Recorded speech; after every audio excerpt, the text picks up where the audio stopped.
মই সঁচাকৈ আজি 8 কোটি টকাৰে চেণ্টাৰ অফ এক্সেলেঞ্চ হিচাপে গঢ় দিয়াৰ কাৰণে দুনাই হায়াৰ ছেকেণ্ডেৰী স্কুলক যি অনুদান প্ৰদান কৰিছে আৰু তাৰে আজি আধাৰিলা আমি কাম শুভাৰম্ভণি কৰি দিলোঁ আৰু 2 বছৰৰ ভিতৰত সম্পূৰ্ণ কৰাৰ কাৰণে টাৰ্গেট আছে।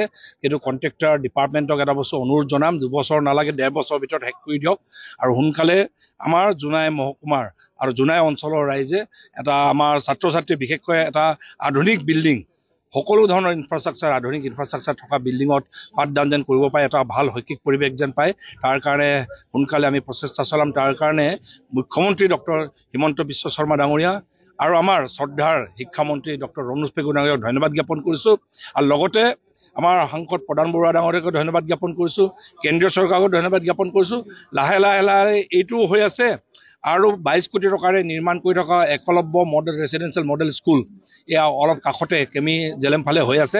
সেইটোও যদি হৈ যায়, জোনাই মহকুমা এই অঞ্চলটো এটা সঁচা অৰ্থত এডুকেশ্যনেল হাব হিচাপে গঢ় লৈ উঠিব আৰু মই ভাবোঁ অসমৰ উজনি অসমৰ উত্তৰ অসমৰ বহুত জেগাৰ ল'ৰা ছোৱালীয়ে ইয়াত পঢ়িব আহিব আৰু যোনটো শৈক্ষিক পৰিৱেশ আমি যিটো দিম, মই ভাবোঁ যে আকৰ্ষিত কৰিব আৰু জোনাই ভৱিষ্যতে এটা সময় আছিলে যে জোনাই এটা পিছপৰা জেগা হিচাপে পৰিচয় এটা আছিলে, কিন্তু এতিয়া লাহে লাহে লাহে জোনাই আগবঢ়া জেগা হিচাপে যাব, এটা এডুকেশ্যনেল হাব হিচাপে গঢ় ল'ব।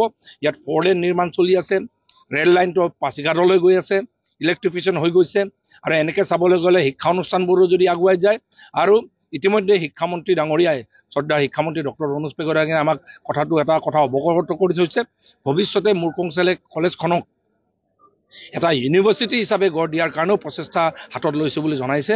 এইবোৰ যদি আগবাঢ়ি যায়, মই ভাবোঁ যে জোনাই সঁচা অৰ্থত উত্তৰ অসমৰ আৰু উজনি অসমৰ এটা সঁচা অৰ্থত আগবঢ়া জেগা হিচাপে পৰিচয় লাভ কৰিব।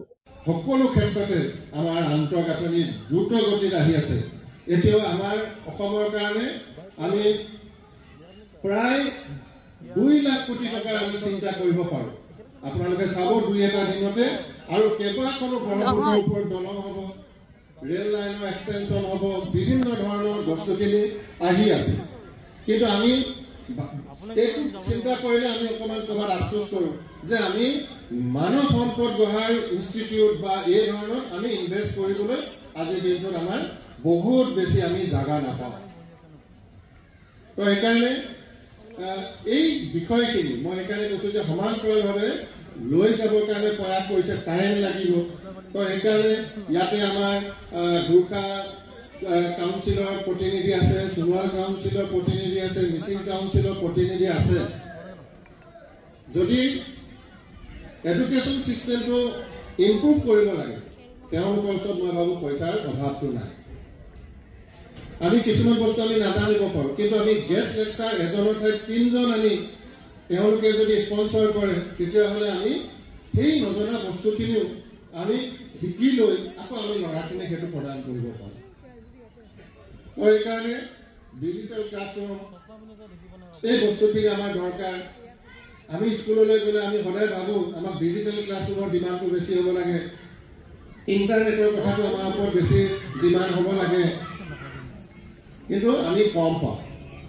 তো সেইকাৰণে সেই প্ৰকৃত ইনফ্ৰাষ্ট্ৰাকচাৰ চলাবলৈ হ'লে তেতিয়াহ'লে অলপ বেলেগ ধৰণে আমি চিন্তা কৰাৰ সময় আহি পৰিছে। পুনৰ এবাৰ সকলোলৈকে মই শুভেচ্ছা জনাইছোঁ। অভিভাৱকসকলক মই আকৌ অনুৰোধ জনাইছোঁ, সদায় আহক স্কুলখনলৈ, এনেই যদি ঘৰত বেলেগ কাম নাথাকে সদায় ল'ৰাটোক মনিটৰিং কৰক আৰু সকলোকে ইয়াত সহযোগ কৰিবলৈ অনুৰোধ জনাই মই মোৰ বক্তব্য